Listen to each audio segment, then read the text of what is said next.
You're watching Ladies in the Locker Room. We'll be right back.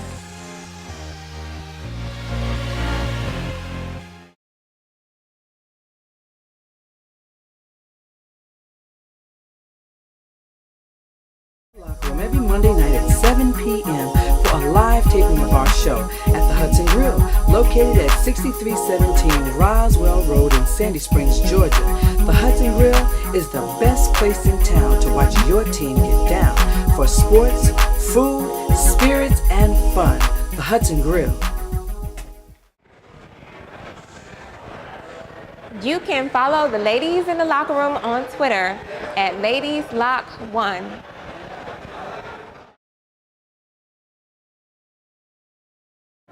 What's going on, everybody? It's your girl, it's Hattie, and I'm here with your Sports Quickie. Well, one of my all-time favorite basketball players has retired. I'm talking about none other than Allen Iverson, AI baby. AI, one of my favorite players because of his height.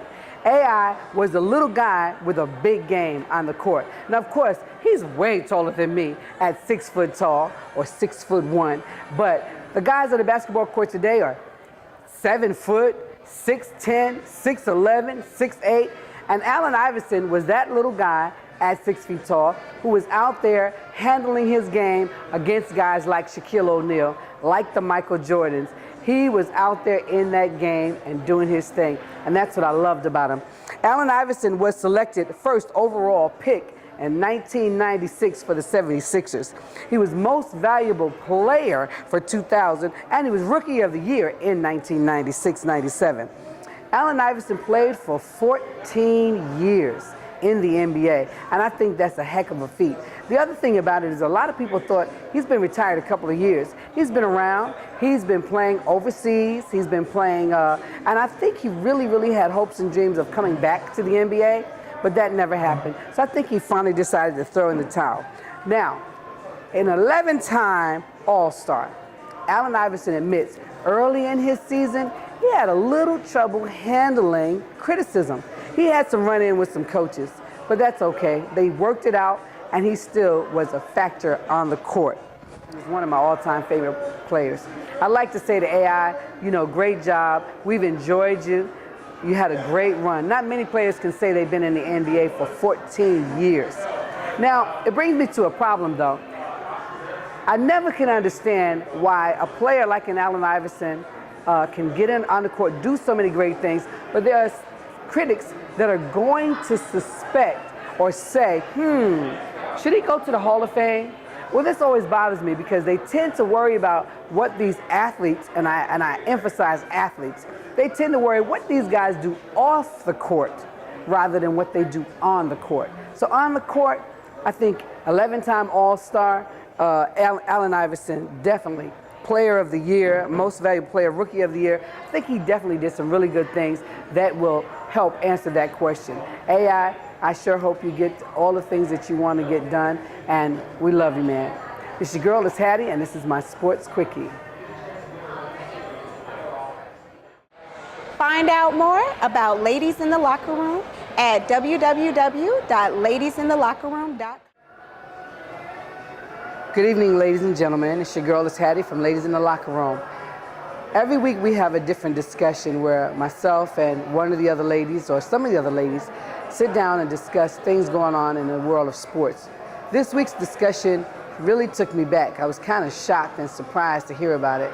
But our discussion for this week is going to be bullying. Bullying in the NFL. I couldn't believe this when I first heard about it, but the story is just getting more and more twisted as time goes on. There really is bullying in the NFL. We'll be right back. This is something for the ultimate sports fan. If you've got a sports group and you need a place to meet up and watch your games and meet with your fans, then you've got to check out the Hudson Grill. The Hudson Grill, located at 6317 Roswell Road in Sandy Springs, Georgia. Also, the New York Sports Fan Club. They come out to the Hudson Grills. There's several other groups, but if your group needs a place to meet for your sports group, come to the Hudson Grill.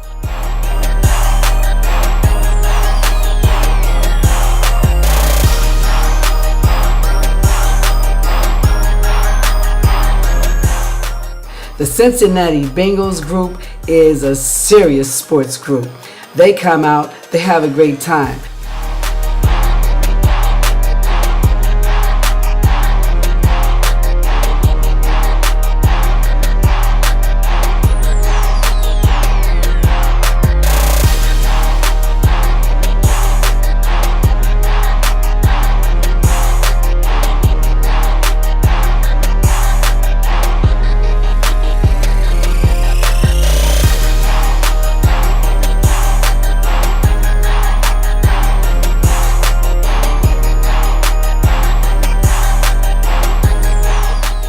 And you haven't seen anything until you've seen the Cincinnati Bengals group do their touchdown song.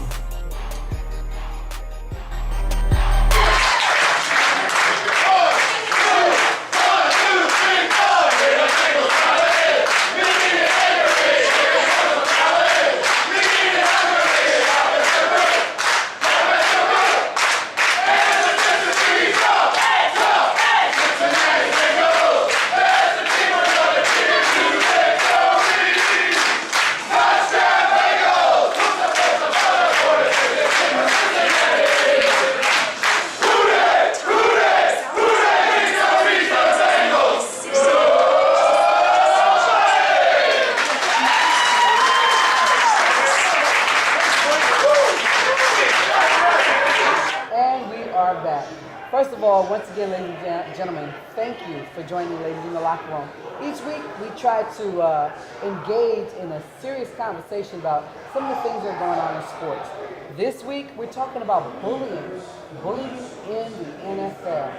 Well, as you've probably heard by now, Rich Incognito of the Miami Dolphins was suspended this week based on charges brought up against him for poor conduct in the locker room against one of his teammates, Jonathan Martin.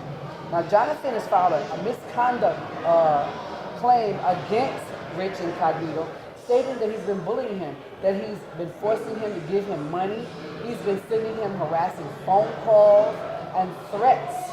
So tonight, I'm with a few friends, and we're going to talk about what do you think about this bullying in the NFL? Ladies, let's start by introducing ourselves. Hi, I'm Shanita. Hi, I'm Ebony. Hi, I'm Nina. And I'm Hattie Lemon. So ladies, what do you think about this situation about bullying in the NFL? I personally think that it's really immature. You go through it when you go from middle school to high school. The seniors bully the freshmen. Then in college, you have the seniors bullying the freshmen again. And I just think it's kind of petty. It's immature, especially when you're making so much money. It's like, who has time for that?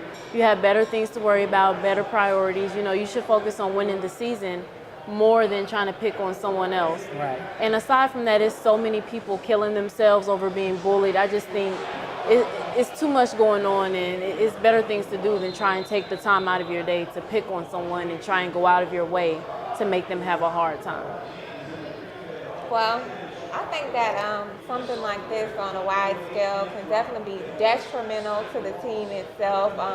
Having a rookie on the team and being bullied, he could go on the field and have a mental breakdown, and that could be detrimental to the game itself. And when you talk about a team, you're talking about being a team in general, and you know, they would go on the field and have that I mentality that everyone is against them. So.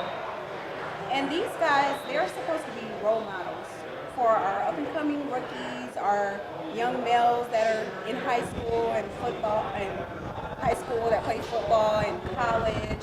So they look up to these men to be role models for them. And this is not what you want our young males to see. You Right. don't want them to see all this bullying and think, okay, well, I have to go through this in middle school or high school. I'll have to still be going through this when I get to pro, you know, if I decide to. Correct. Well, from a woman's perspective, what do you think of a man that would do that kind of a thing? It kind of shows a lack of respect. It's like if he'll do it to someone like that, someone that's on his team that's supposed to be like family in that type of environment, you know, he'll probably do it to a woman, the significant other in his life. So it's just it signifies a lack of respect for himself, for the people around him, and I think towards women as well. I Okay. Now, some of the things that I'm told that he did, he demanded that, Rich Incognito demanded that Jonathan Martin pay $15,000 and participate on a trip to Las Vegas. Well, Jonathan Martin declined on the trip. He refused to go. However, he just paid the $15,000. What are your thoughts about that? Well, I think that's ridiculous and absolutely immature. You see these things going on in the world today, bullying, and this does not set a good example, especially to the youngins that are looking to go forward in sports and succeed. So I think it's definitely not a good thing. Not a good thing. And you know, we have the football player that's in jail right now. I wonder if there was something underscore going on there, because the guy that he killed was either a friend or a teammate or something, and supposedly they just went out on the town and then the other guy turned up dead. Kind of makes you wonder. yes. And maybe this is why Jonathan Martin would not go on that trip to Las Vegas. He was afraid of what might happen when he was out of town with this bully. I think sometimes these players don't really appreciate the opportunity that they have and how many people would like to switch places with them and have the opportunities that they have. And to me, it's just kind of ridiculous, especially with Aaron Hernandez, who you're just mentioning, and his situation. And it's kind of just like you have the opportunity to take care of your family and take care of your kids and generations to come, and you throw it all away over what? His career is done. He's in prison for murder. His career is done. By the time he goes to trial and figure out what happened and everything else, there's no coming back from that. And even if he comes back, what team would want him? Exactly. Well, I would like to thank the ladies for joining me tonight in this conversation. And you can find out how to get involved with Ladies in the Locker Room and our conversations at www.ladiesintheLockerRoom@gmail.com, or look us up, ladiesintheLockerRoom.com.